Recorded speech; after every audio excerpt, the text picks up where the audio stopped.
Welcome to Studio Square Podcast, where we talk to everyday people about faith and work. My name is Micah. John and I are joined this episode by Emily Herrera. Emily has spent her time planning churches with her husband John. She spends professional time managing social media accounts, designing websites, producing podcasts, including this one. And personally, she enjoys making sourdough bread, smoking cigars, dreaming and planning about homesteading, among other things. So, how you doing, guys? Doing good. Fantastic, man. It's good. I'm excited about this episode. What? That was a great intro. It was, until you messed it up. How dare you? Because we're trained professionals here, folks. Professional. So, we are going to talk tonight a little bit about some of the women of the Reformation. We had a lot of plans for Reformation Month, and we have executed on exactly one of them so far, which would be this one. But Emily's done a bunch of research and reading on some of the women of the Reformation and others, women in church history in the past. And so we thought we would bring her on to speak a little more intelligently to it than we can. And so tonight we're going to talk a little bit about Luther's wife, Catherine, or Katerina, or also known as Katie, and also about Zwingli's wife, Anna or Anna, which one? I've been calling her Anna. Okay. It could be Anna, but this is off to a great start. Hey, I'm just here to learn from the expert, right? So, so let's talk a little bit about Katerina or Katie. She, from what I understand, everyone knows her as a nun who essentially escaped from a convent. But do we know anything about her background before that? Not all too much. There's speculation of who her parents could be, but there's nothing that I've found that says this is exactly who they are. She, at a very early age, was basically dropped off to be educated, and around the age of 16, moved in and became a nun. That was her whole early life that we're aware of. And yeah. So, and you said, you mentioned earlier, I think, that she was probably dropped off at the convent around age 5. Mm-hmm. Give or take age 5. And I mean, from age 5 to age 16, being taught by nuns, raised to be a nun, gardening, housekeeping, medical, all things that come in handy later, but she knew nothing other than the convent. So it was natural for her to go, yeah, of course I'm going to dedicate my life to Christ and be celibate. So she then, from 16, how old was she basically when she left the convent? I have no idea. Okay. I know she was old enough to basically, within reason, get married. And it wouldn't have been strange to see her on a college campus. As a single woman, it would be, but at the age-wise, it was normal. So I would assume she was probably in her mid-20s, but that's a guess. But yeah. Okay. So what was the catalyst then for her, because obviously Germany was Roman Catholic, and this would have been during the beginnings of the Reformation. How long about the Reformation had been kind of rumbling and the things have been changing to when she left the convent? Let's see. So Luther would have just been at the university at this time. I'm just going to be straightforward. I'm not a dates person. If I could help, with that, it'd be great. But I cannot. I'm not a dates person. I'm a storyline person. But if we need that, I can find it. But let's see. She would have. Yeah, go ahead. So what had been building up that caused for her to have left the convent? So back to Micah's, and I'll answer yours, John. Around 1520 is when Luther's writings started to reach her. Okay, so that went very early then. Yeah, it's pretty. People know 1517 as the Reformation started. It's not really. Luther was still very much a Roman Catholic in those early days. So I had just written something on Luther for our Reformation Month that we're doing, and this would have been around the time that he was, I don't know if he had been excommunicated at that point, or if they were still debating on whether or not they were going to outlaw all of his writings and whatnot. But early 1920s. 1520s. 1520s, 1920s. Nope, wrong. I'm going to pull up a Reformation timeline because it's annoying me. Oh, you're good. Let's see. It's annoying me that I don't know these off by heart yet. But 1517 is, of course, the theses that are nailed to the church. And then 1521 is when Luther was excommunicated by the Pope. Yeah. So that makes sense. Yeah. Okay. And she would have been right at 20 when she started actually guessing it, because I have a source I'm looking at, and I was like, oh, okay, she would have been around 2021. Gotcha. Okay. Yeah. Did Luther? Now I see some Roman Catholic apologists and others who'd like to comment on things. They talk about how Luther was just sexually depraved and wanted to have sex, and so that he broke these, the horny bastard Luther broke these nuns out of. I kid you not. That's a debate. Yeah, they broke these nuns out because they were debauched or depraved or whatever. Is that at all accurate? What's the story there?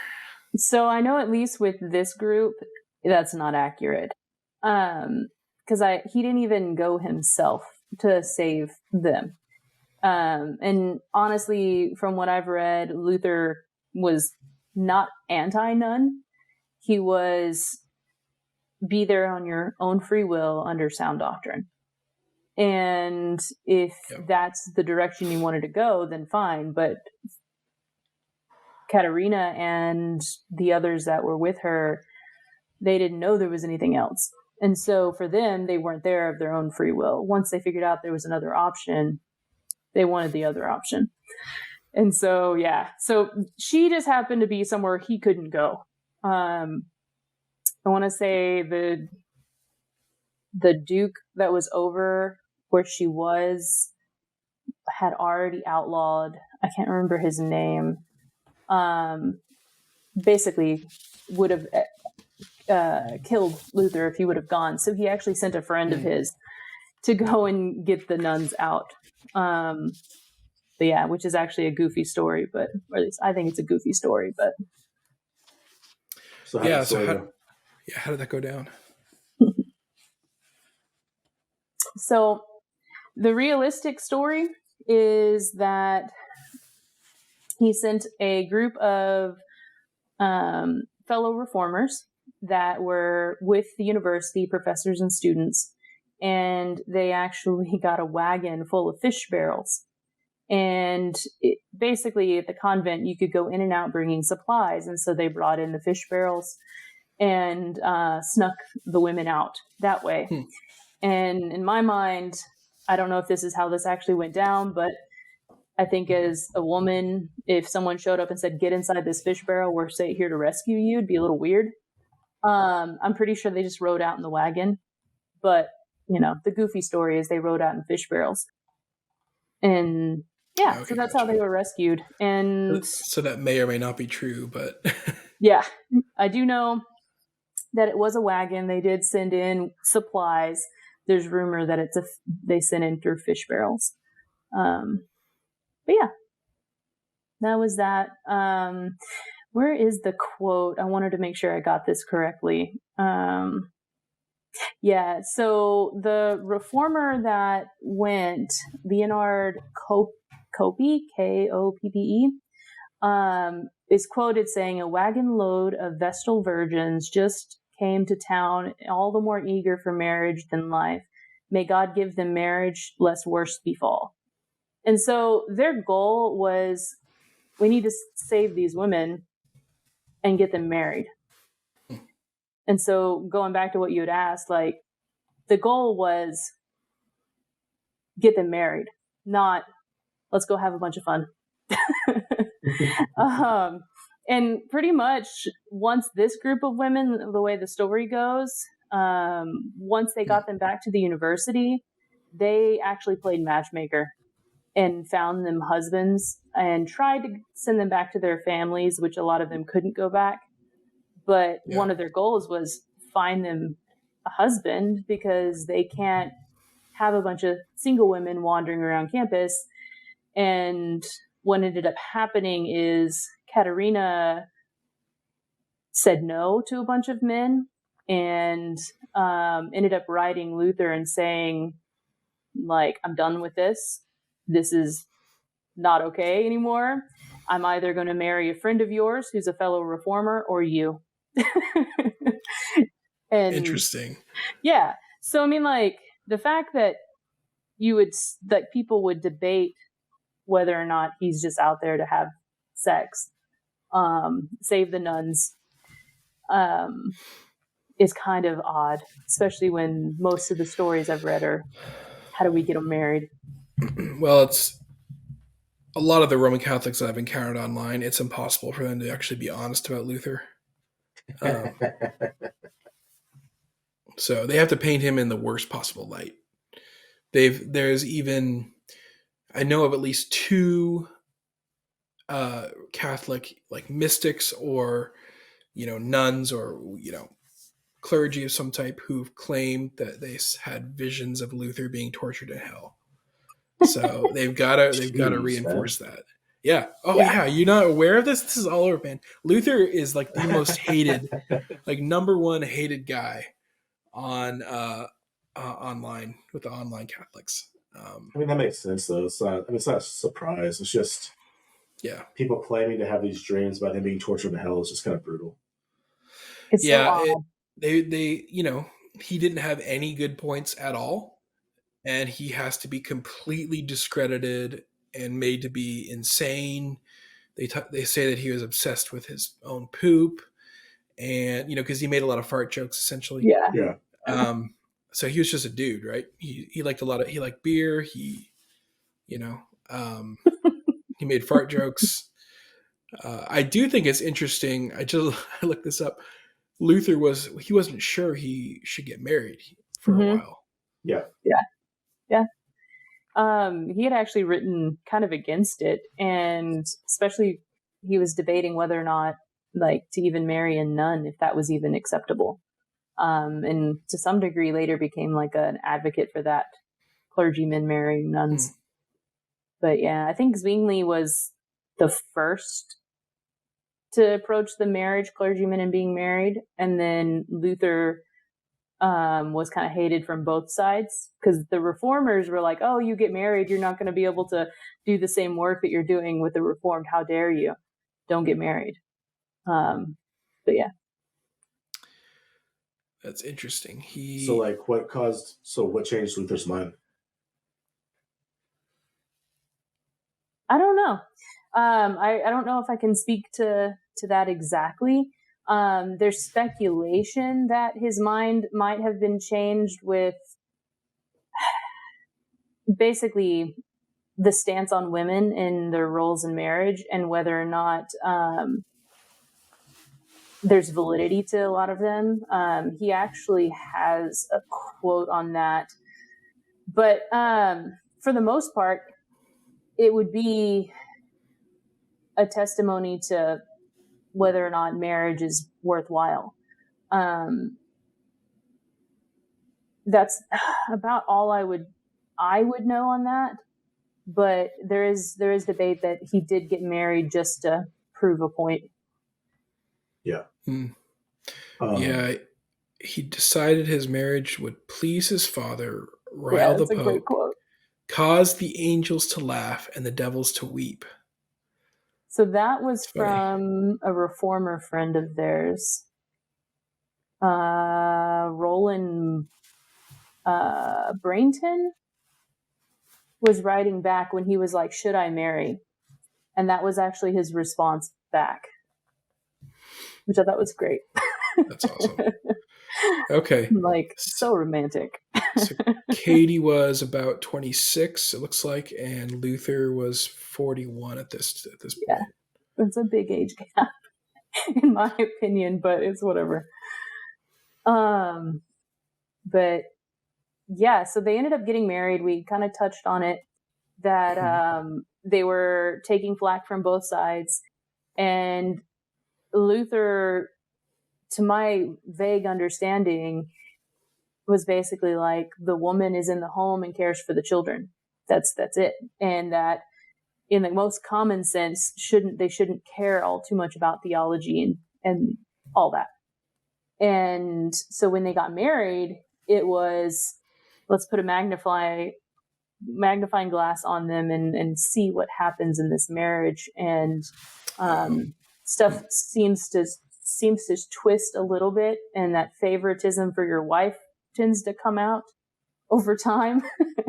And so a lot of that does shift, but they kind of saw it as, or it seems that it was seen as like a litmus test for, can you preach, be a preacher, and be married? And actually, yeah, that was completely outside the norm, because priestly celibacy was the expectation. Mm-hmm. So, and I think I remember reading that Luther was kind of reluctant to get married at first. Yeah. For some of those concerns, So there's a big age gap. It doesn't look like, this is not a modern marriage, and the fact that they fell in love and, over a period of 2 years and got engaged and got married and, so how did it go? How did their early marriage, at least, or the rest of it go? Yeah. So I know the early marriage was really rocky, because there were a lot of, for lack of better terms for me, a lot of hit pieces written about her. And there were there's a lot of nuns that wrote, there's a poem. I'm not going to read it to you, but there's a poem that was written against her called "These Covet Happy Nights and Loose Their Happy Days." And it's a nun writing about her, and she would basically be ostracized and mocked. And Luther actually spent quite a bit of his time refuting those. And I'm assuming that played into some more of the work he did in that area. But I know he spent quite a bit of time refuting that. And from what I've read, their early life isn't overly romantic. It's something that grew over time. And then some of the stories that I've read about just their early life is Luther was not organized. He was not administrative. He couldn't feed himself, couldn't keep himself clean, was depressed. He struggled with depression. And a lot of the administrative tasks when it came to the running of their 40 bedroom home, which basically would have been like a small hotel, would have fallen on her, and it did. And a lot of the medical care with the university fell on her. Just your basics, medical care, nothing crazy. But a lot of that fell on her, and she ended up taking most of that on, to the point that they actually would refer to her as Lord Katie, the Lord over the manor. And so she would take care of Protestant refugees, ex-nuns that would come in and stay. They took in a lot of orphan children, and just basically people that tend to get ignored. And she had all the hospitality and care for them. And then on top of that, she ran a small farm that fed everybody. Found out she brewed beer. I haven't found the recipe, but I hear that it's out there. Which Luther gets credit in the naming of that. It's called Luther's beer. But apparently it was her and her recipe. Hey, she was a Luther. It's true. Yeah. But when people hear Luther, they think him. And so yeah, she was busy. And so for the first probably good chunk of their marriage, it was probably not as romantic as what you would think.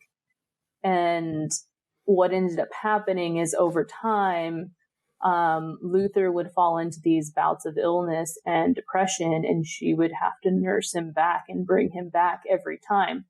And so you just have a love that grew over the course. And so it didn't start there. But yeah. That really reminds me, the description of her, what would they call her? Lord Katie Hare. Mm-hmm. I think the German honorific is Herr Katie. Herr. Herr. And she called Luther Herr Doctor. Yep. That's awesome. Lord Doctor. That's awesome. Number one. Number two, that really reminds me of the Proverbs 31 woman. Yeah. Yeah. Like, she was overseeing multiple industries, essentially. Mm-hmm. A massive household. When we think about like a household now, in kind of even if we're thinking traditionally like the 1950s household, yeah, it's like a mom and 3 kids, right? Yeah, something simple. A household of someone who is simple, and that's hard enough, right? Yeah. As someone who has 2 kids, and I'm home a lot with them, taking on a lot of like the like cooking and cleaning, just because I work from home, whereas my wife works out of the home. Mm-hmm. So we're already not trad. So, and yet I take on some of the more domestic duties because I have more time and availability to do so, because my wife and I are both adults and we discuss things and come up with a game plan. yeah. It's like, wow, we can talk about things and make decisions based on common sense. And anyways, I'm derailing. Something else right now. I'm derailing. No. We're talking about something else. We're going back. So the Proverbs 31 woman managing her household was likely a large household with multiple children and servants and business connections and multiple industries. Because if you think of even in the terms of like modern homesteading, it'd probably be a little closer to homesteading in a sense than it would be, I'm going to go to the supermarket and pick everything up. Yeah. I mean, they were growing their own food. Yeah. Yeah. You've got servants, and you've got animals in the stables, and you've got at least a limited number of crops and other, it might not have been a full farm, right, as we think of it, but there's going to be gardens, there's going to be stuff going on. So a lot of that really reminds me of the Proverbs 31 woman. So congrats, Katie Luther. Filled it out. Good. Yeah. I mean, to add another layer to it. So my understanding is Luther was not bad with money, but he basically just would give it away. He'd get money and hand it away. And I don't know the quote exactly, but basically he would say something along the lines of, I want it to just run through my hands and not stay with me. And so he would get rid of all of his finances to the point that he couldn't pay for his necessities. And so she actually would take over the accounting of their finances in general. And so you just want to add that to it. Like, that's great.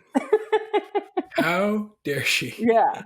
So, and she's actually credited for having the finances in place to be able to publish the works that Luther was focusing on. Because it's not like during all this he's doing nothing. He's doing something. And so she's credited with making sure the funds were there.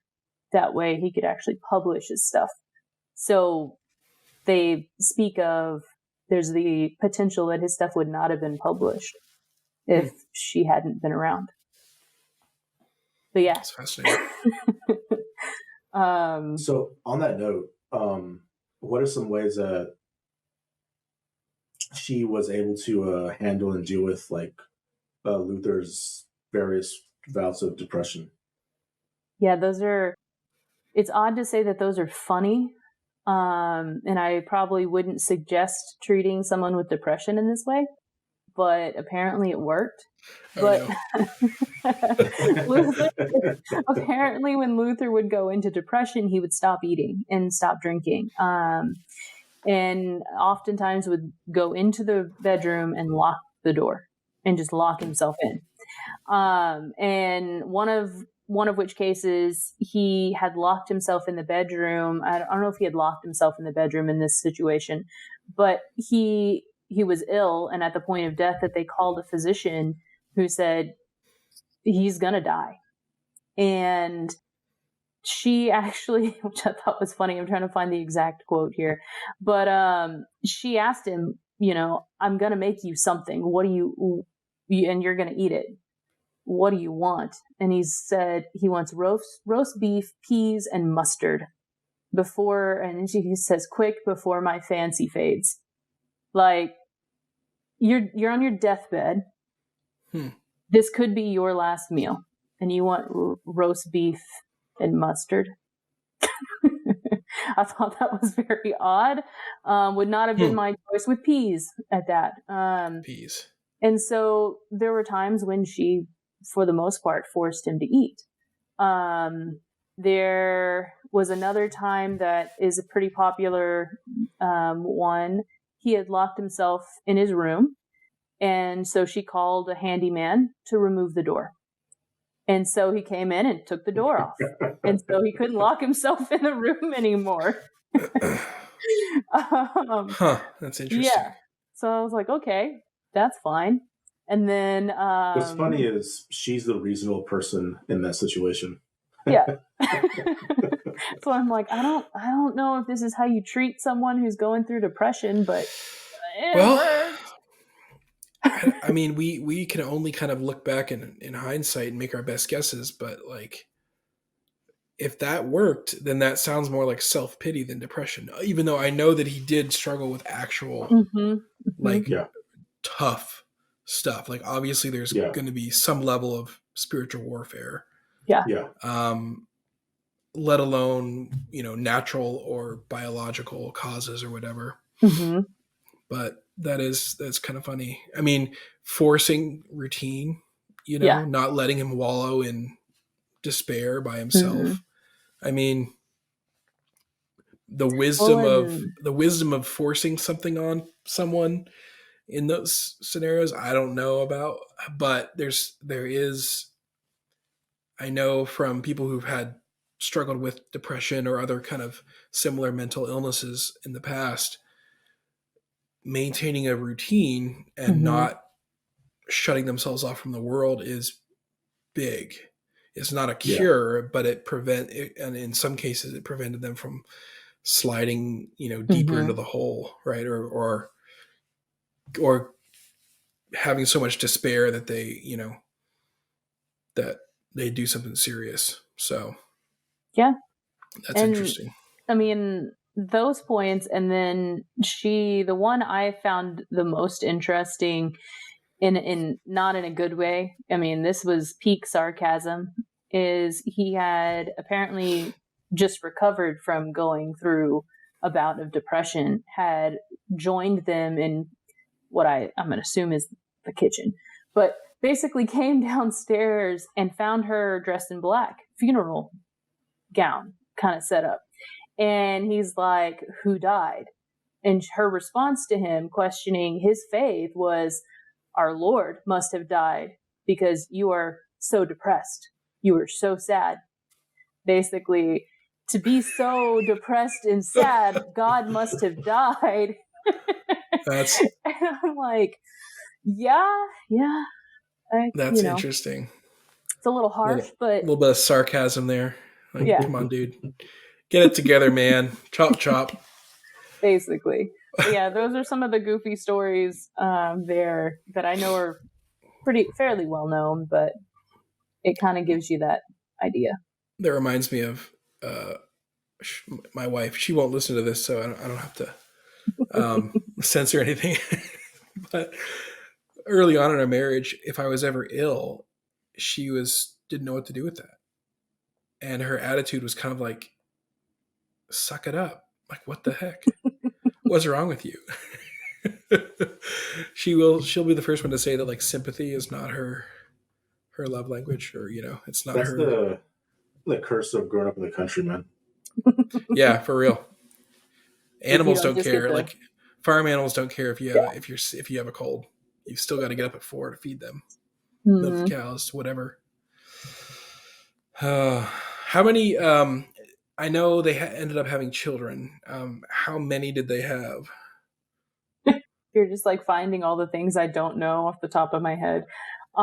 Just the normal stuff about people. Yeah, just the normal. How many children do they have? I don't know. Because they also adopted kids as well. Yeah. So I mean, like, biologically, I'm not sure. I know they adopted children, and I know that was kind of an issue when he passed. Is he really didn't leave them much, and so between her and the children, it was a financial burden. But let's see. Okay, 6 kids, 6 biological children.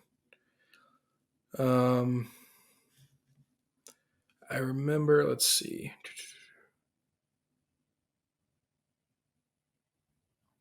Looks like Elizabeth was the one that was only about a year old when she passed away. Hans, Elizabeth, Magdalena, Martin, Paul, and Marguerite. Okay, and then they did adopt or raise some orphans as well. So interesting. So we're all just like going off into rabbit trails. So you mentioned that when the hardship when Luther passed away, and he died in 1546, I believe. He would have been 62, right? 61 or 62 at that point. So what happened? Yeah, what happened after he died? What was her state like? So she would have been left with basically their whole home, all of the same responsibilities, and what ended up happening is she tried to keep it going, but she didn't have that financial income. Then you would have had the war that came through. She had to flee from their home, attempted to return, couldn't, ended up moving in with friends, and basically quietly passing.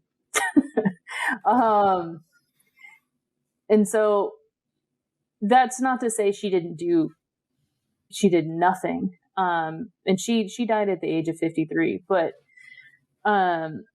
she would have, well, she didn't quietly pass either. I'm sorry. She actually was ill. But her older in our framework at 50, she would have died in an illness, but as he passed, after they tried to return and moved in with friends, there's not much written there. There are quotes from her, and but for the most part, there's not as much. And so she is quoted saying on her deathbed, "I will stick to Christ as a bird to a top coat." So the faith never left, even when what it would have been, what war was going on in 1564. and then she would have had to leave in 1547. But yeah, that would the Schmalkaldic War. I'm like, I don't know what that was, but yeah, because there was like the Peasants' Revolt, which was I think right before they got married, or right before she fled from the monastery or the nunnery. Oh yeah, so this would be the Prince's Revolt, I guess you'd say.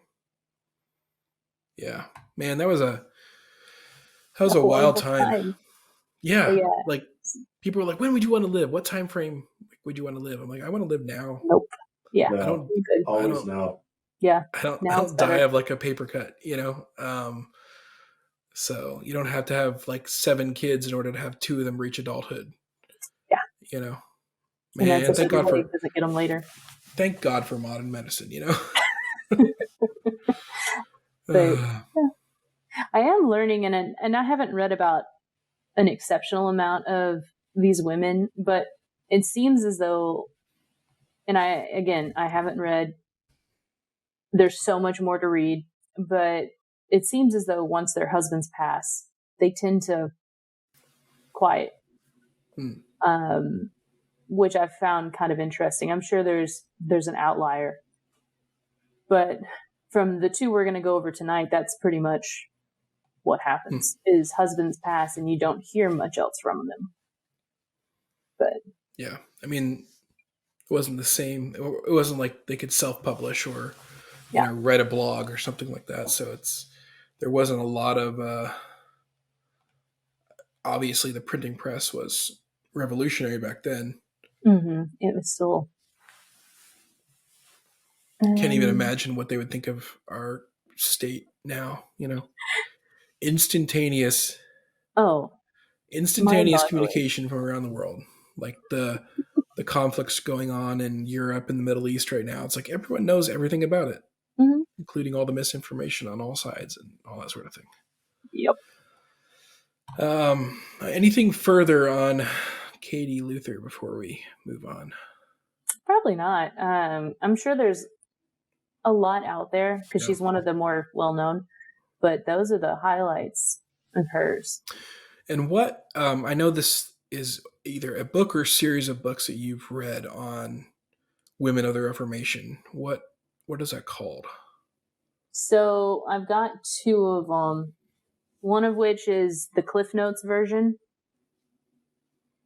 of these guys. It's going to be a little bit easier to read, and it's going to be the highlights, which is where I pulled most of this from today. The other one comes with a lot more history and predates some of the Reformation. But yeah. But I mean, this is your textbook that you get to take your Women's of the Reformation theology class if they offered it, or history course if they offered it. Gotcha. That one takes a little more going, and I haven't read their stories in here just yet because there's I want to say there's 4 volumes of this one and doesn't cover their country. The thick book that Emily showed, if anybody who watches this is interested, we had to find that one off of Abe Books. Yeah.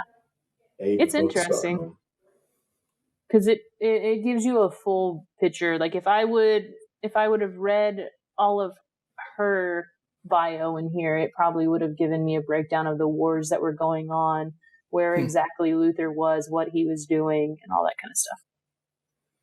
But interesting. Cool. So we'll link those below, or at least the ones we can.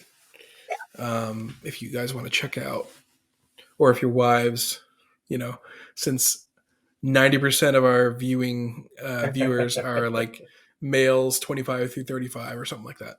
Right. If your wives or girlfriends are interested in, or you can be too. It's fine. You can read stories about women. We'll leave those linked below. So awesome. So the second one will be, I'm guessing not as well known. People think about the Reformation and they're like, all right, Martin Luther. They might think John Calvin, Zwingli, at different points. Katie Luther will probably come up if they're reading like a biography of Luther. Zwingli is probably the least popular of the three most primary, or maybe even the least prominent, I would say. Mm-hmm. Luther and Calvin both left behind just tons and tons of writings, and I'm not aware of Zwingli leaving behind that amount. Yeah. I'm sure he left behind some, but just not as aware. And he doesn't seem to have as like visible of an influence as Calvin and Luther did. Even though I would say some of his theology is alive and well.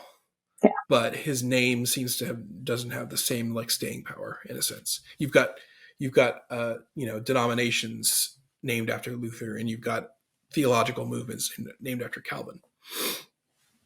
So less prominent. I didn't even know he was married, but he was. Yeah. So who did he marry, and what's her deal? So he married Anna Reinhard. And probably the reason why you hadn't really heard is, one, when Zwingli passes, she just drops off. And for the most part, where they wouldn't have gotten as much publicity at all. But she actually was married twice. The first marriage was a more well-to-do man, and his parents said no, and they decided against it and eloped and got married.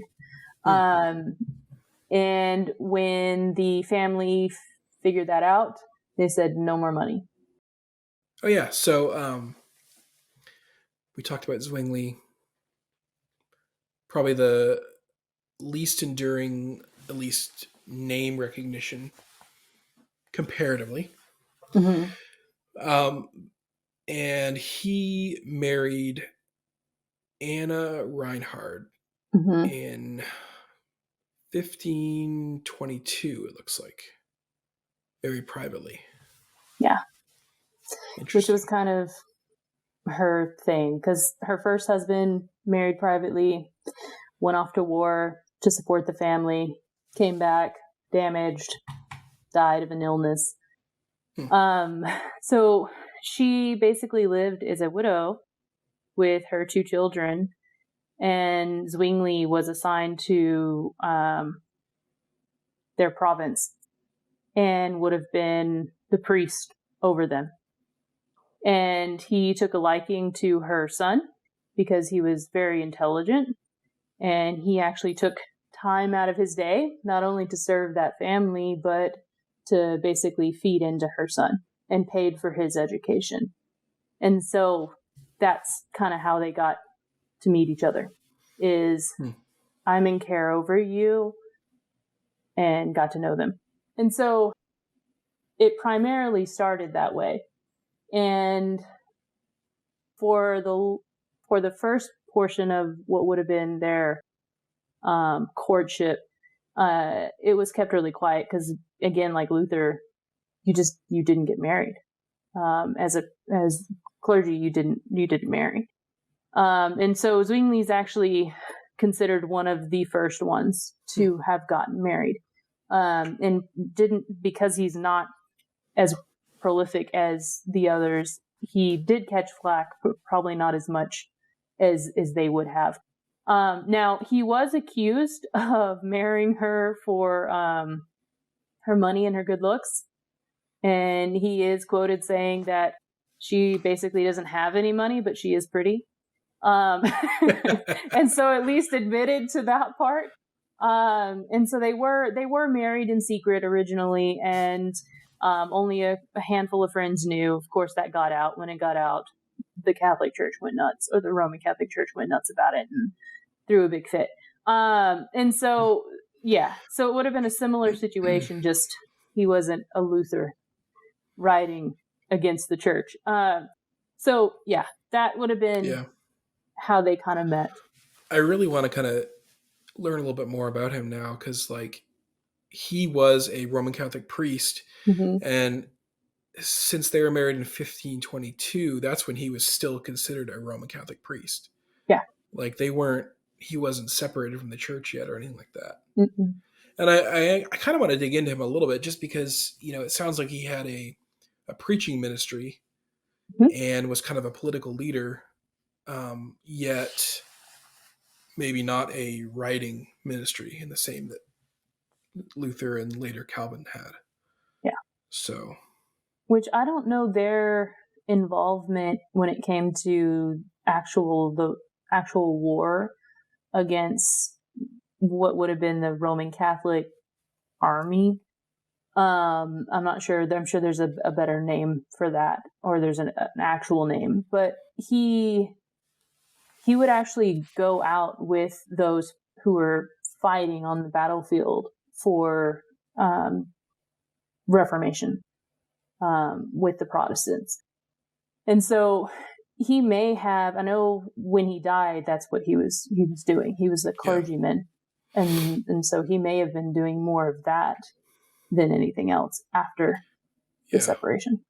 Yeah. So there would have been, I think he was a chaplain, right? With the Swiss Protestant army. Yeah. Okay. Yeah. Okay. Gotcha. And most of similar to in Germany, there was princes and what's the name? But leaders over certain areas, and so that was the same sort of thing in Switzerland as well. Yeah. So, and I know, like, when we talk about like the Marburg Colloquy, which is where Luther and Zwingli discussed their theology, and the hope was that they could unite the various Reformation movements that were going on. Yeah. And that did not happen, needless to say. There's a new mixtape out from Lutheran Satire that you guys can check out, and that gives a completely accurate, not exaggerated or embellished history of that discussion. So anything notable then about her? Maybe we don't have as many details as we do about Katie, but what are some notable things about Anna? Yeah, so there's actually quite a bit after they were married that we do know. And something I didn't mention about Katie that also works with Anna is a lot of times they would question their husband's theology and would actually sit down and read scripture with them. I know Luther has writings about him writing about his wife, and then it's actually written of Zwingli's wife that he would give her the proofs because he was translating the Bible into their language.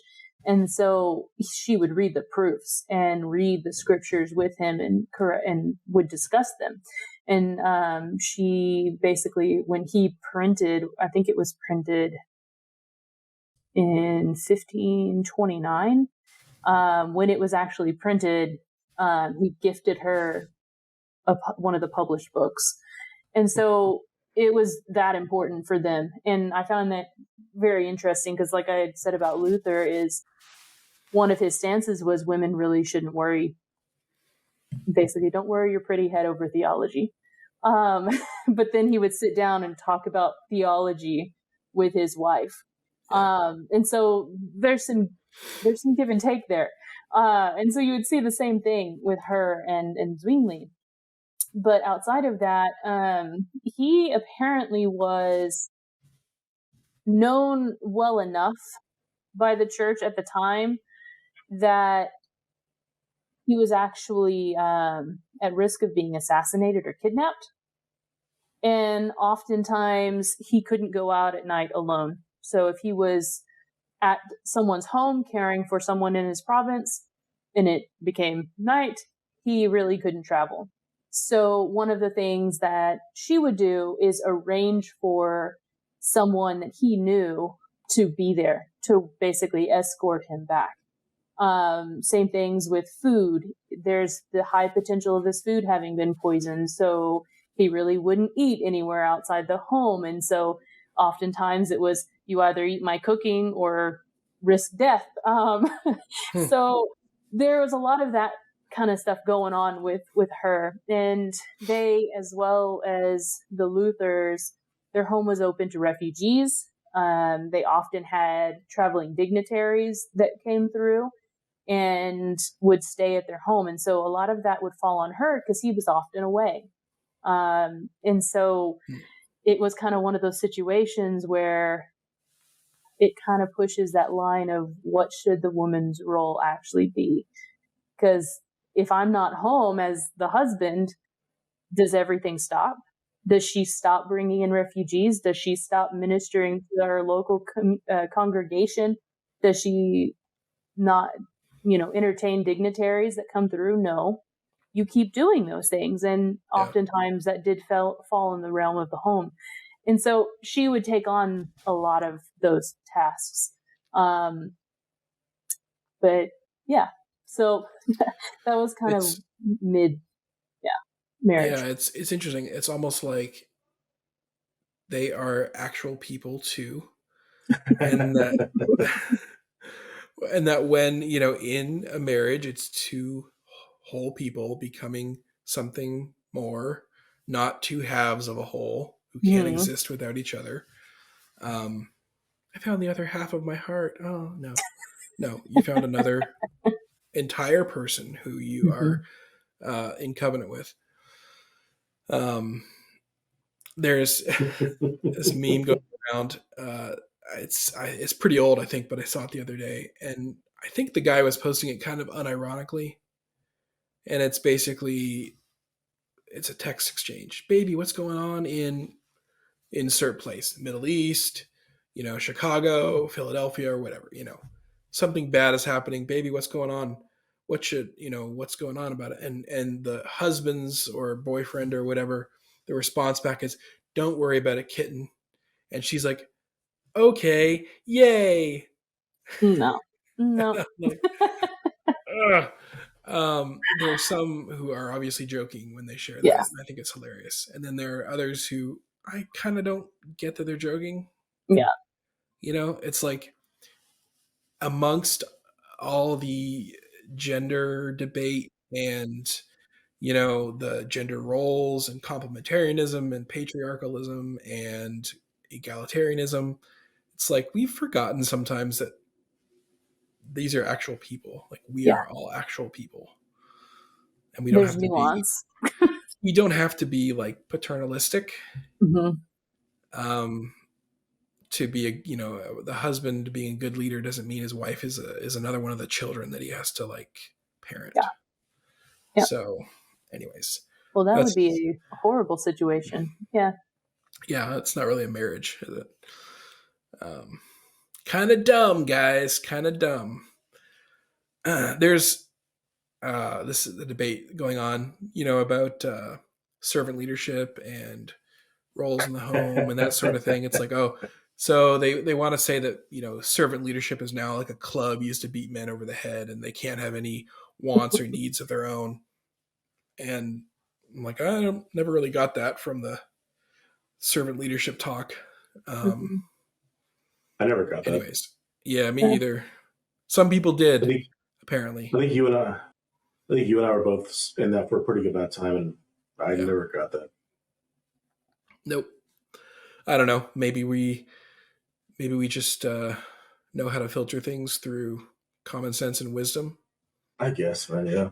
Okay, that's not to be like arrogant or anything like that, but like there are legit some people who have a hard time with the common sense side of things. Like they'll hear something and they'll take it to its furthest extreme and say this must always happen. Yeah. Yeah, no, that's definitely not the case with most of these guys. Yeah. No. There's even Twitter or X is not real life, right? Mm-hmm. But Mm-hmm. there is a hilarious exchange that I'm seeing is men are saying, I won't argue with women on X or on Twitter. And women saying, I won't argue with men on Twitter. And they'll each respectively say, go talk to my husband, go talk to my wife. And then what's hilarious is when it gets to that other person's spouse, they're like, I don't want to talk about it. Yeah. So You're like, they'll no. just be like, your call is very important to us. You are 99 in line. You are 101 in line, and it'll just keep getting worse. Anyways, it just seems like some people they want to talk past each other, Yeah. and score points and not actually like engage. But all right. So anything else from Anna Swingley? A little bit. So this is where like it's hard sometimes to learn about the woman because a lot of times it's written through what their husband's done. And so their story can be definitely a little more romanticized than probably Luther and his wife. But because of the danger of his work and the fact that he was a potential assassination target, their house was often attacked. And there's actually a story which I don't claim to be the expert here, and I don't know where this source comes from. So I'll link some things where I pull some of this from. But so their house had just had rocks had rocks thrown at it at night, and of course her and the children are scared. And supposedly Zwingli came up, grabbed a sword, and like the very very man's man thing, like ran outside and said, "If you've got a problem, let's go." In my words. And so there's a lot of this, she did care for him in a way of protection, but she's still a woman. And there's still those very real fears. And she did what she could. And what ended up happening with Zwingli is what we talked about earlier. He basically went out to face as the chaplain with the Protestant army, and her son went with him. And there's a whole exchange between the two of them, basically him saying his goodbyes and vice versa. And he ends up dying, and along with her son. And so that tragedy finally makes it back to her, and she finds out and she just loses it. That was as should be, your husband is your rock to some degree. Now, I say that knowing there's Christ above that, but on the earth, we, as wives, we cling to our husbands. And so for her, that was part of her world gone. And it wasn't by age or by illness. It was sudden. And what is very interesting is this is one of those quotes that I'm not sure about the validity of it. Supposedly she had gone back to her home and basically said the prayer that we wish we could all say in that time is, God, your will be done. So be it. Your will be done. And so this tragedy that had happened got her basically named the weeping mother of the Reformation. And so often, if you do hear her, she'll be referred to as the weeping mother. And one thing I did find kind of interesting in just kind of wrapping up her story, because after this, there's not much more to tell. Zwingli had a successor who had been learning underneath him, which this is something that often happened with the reformers. They had a successor who would take in their widows. And you saw that with Luther's wife being taken in. And you can see that here with Zwingli's successor. Actually, him and his wife take her in and care for her and their younger daughter. And she basically quietly lives out her life with this family. And from that point forward, pretty much all that's said about her is she went to church, and that was her life. And so it is very interesting to see the church. That's one thing I don't think I see the church doing as much anymore, is when a woman becomes a widow, she's expected to continue on in her life. Yes, the church does, a good church will step in and care and love for her. But some of these reformers literally took them in.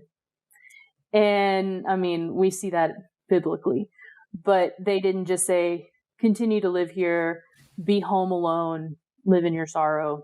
They say, come into my household, let me care for you. That's a completely different mindset than I know what America has, but it is very interesting to watch or to read about. Yeah. I think something I've been thinking about for both of them, it seems like they both, and their husbands as well, like highly valued their marriage, and like worked at it and worked together to do things. It's like Katie seemed to be very gifted in administration and care of the home. Anna as well, like hospitality seemed to be a big theme with both of them. So that's real interesting. It seems like there was mutual respect and actual like affection in both of those marriages. So that's, I think, just like one of my mantras, just be normal. Just be normal. Like treat your wife like a normal human being. Like you've been it's been a plea for years for like at least a year or two now, man. There are people who make it necessary. Yeah. One of the things, man, that I'm kind of curious, like with like both of these women, wives of like Lutheran Zwingli, is being married to those guys was, I mean, this very, very, very diversely, was very exciting. Yeah. Like that was not boring. It was like this action packed in a sense. There were scary lives. Like one of the reasons Luther didn't want to get married is because he didn't know how much longer he had on the earth. Yeah. Same with the Zwingli. So not only like are you married to like the world's most wanted at this time, but you're also like, you got these refugees coming in, you got these widows coming in, you got these orphans coming in. Like you have all of that going on, and then like your husband's gone, and now it's like, now take care of everything. Now, but you take care of everything, but at the same time, like a lot of the excitement and like all that chaos is gone. And I would assume that it was really hard to adopt to that new way of life. Yeah. I would be surprised. Like, there's probably like some depression, like some like anxiety or like antsiness or whatever that like they probably had a hard time living like after a lot of that, a chunk of that had been gone. Like I've been married for 13 years, and I can't really imagine life without my wife and kids. Like my father is a pastor, and he lost his wife, my mother, 6 years ago, roughly. They've been married for 30 plus years. And just me as a, my marriage is in its teens, if you will. And I think you guys are similar, right? Yeah. 14 or 15, something like that. Younger. We're younger. We're younger than that. How old do you think we are? I don't know. You're like 40, right, John? And Emily's like 29. That's weird too. Yeah. Nope. Well, how long is it for you guys? 12? It's been 12. Okay. 12. I couldn't remember if you were like a year ahead or a year behind. Yeah. I think I'm a couple years older than you, but we've got 1 year less of marriage. Gotcha. It was interesting, man, because we were pretty young when we got married. Yeah, so we're by cultural standards. I mean, even more so. I was 21. So, Mm-hmm. yeah. I recommend it though. If you're, we If you're never used to looking. have this. We never Oh, used to dude. have this extended adolescence that we do now. Right. So You got if you're a go with the red parent, pill, man. Men should get married to like 45. oh yeah. If That's you're a high horrible value idea. man, no. If you're a high value man, you're never going to be married. You're going to swim in the ocean every morning, never have kids. And die lonely. Yep. Congratulations, your bloodline has died out. So What we're getting at though is just be normal. like I remember when I was before I got married and I was like young in college, and you're like I'm talking to like older dudes, just I think trying to soak in wisdom, probably knowingly and unknowingly, and like every like one or two of them would say is like if something ever happened to my wife, I was like I'm not getting married again. It's like I'm not doing this again. And I was like, what does it even mean? Like Yeah. 12 years into it, I'm like, I understand what it means. It's worth it, but it's work. Yeah. Yeah. My wife and I, we've actually talked about this before. I'm like, I would just, because I know people who their spouses died or they've, been divorced or separated or something like that. And it's, starting over. I'm like, I can't even imagine. I wouldn't, number one, like I don't want to really think about it now that when my spouse is alive, but back in that, like, I'm like, what would I even do? Holy cow. Like, we've spent a decade and a half just about, well, I mean, my wife and I have been dating and married total for about 16 years, so that's almost half of my life.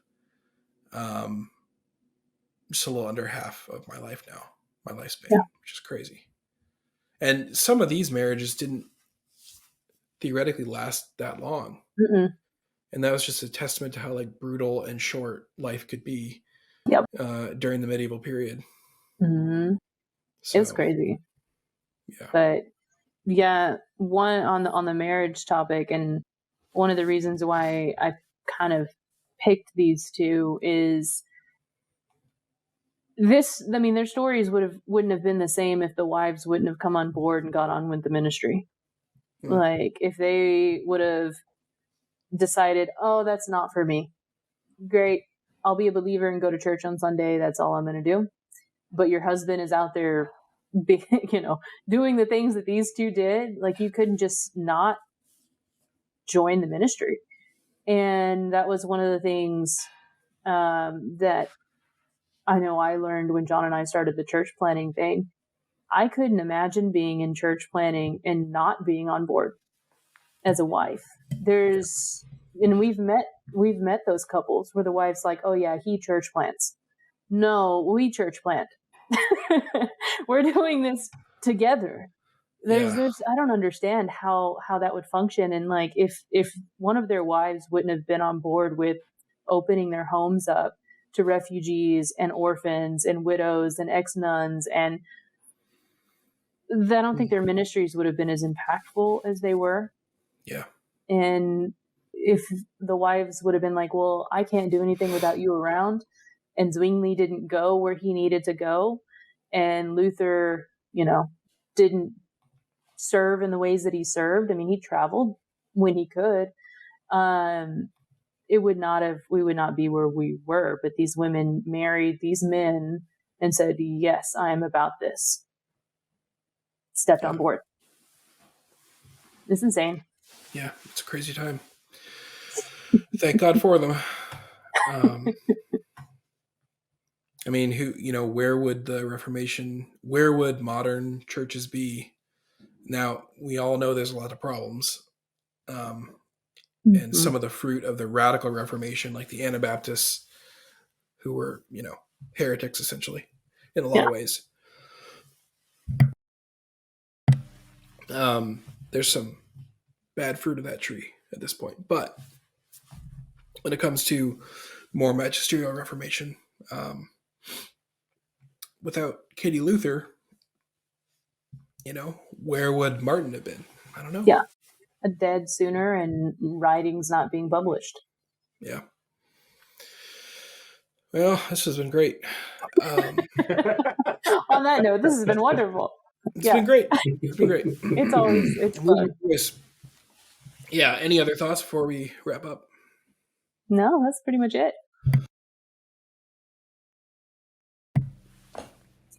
Allergies, man, they're kicking my butt right now. It's pretty rough right now. Yeah, it is fall. It might be fake fall in Texas, but it feels like fall for the first time. So mid-October, fun times. Man, this has been interesting. What were you gonna say, John? Oh, nothing about you. Nothing about you. Oh man, John's been quiet over there. Yeah. Well, I mean, like Emily and I talked about this beforehand, so like I'm kind of like in a weird spot. So I'm like, we didn't bring Emily on here for me to talk with women of the Reformation. So like I'm just trying to like pipe in where I'm like, let's not forget about this point or that point or that kind of thing. So like, I appreciate that. It's all good. So close us out, man. Well, thanks everyone for watching. Thanks for watching. Not everyone, but you specifically. Yes. And you who have not watched, we don't thank you at all. If you enjoyed this type of content, then please like the video, share it with somebody who would be interested as well. If you're listening to this on Apple Podcasts or Spotify or another podcast platform, then we would appreciate a review, especially if it's 5 stars, 4 and 5 stars. Yeah. Anything lower need not apply. Don't even bother. Yeah. Go on. But yeah, it does help us out if you guys would be willing to review us or give us a like or a subscribe on YouTube. We're also on Rumble and Odyssey if you prefer alternate video platforms. And we are on Twitter, or X, formerly known as Twitter. Some of our videos go up there as well. So until next time, the Lord bless you and keep you. The Lord make his face shine upon you and be gracious to you. The Lord lift up his countenance upon you and give you his peace. We'll see you later.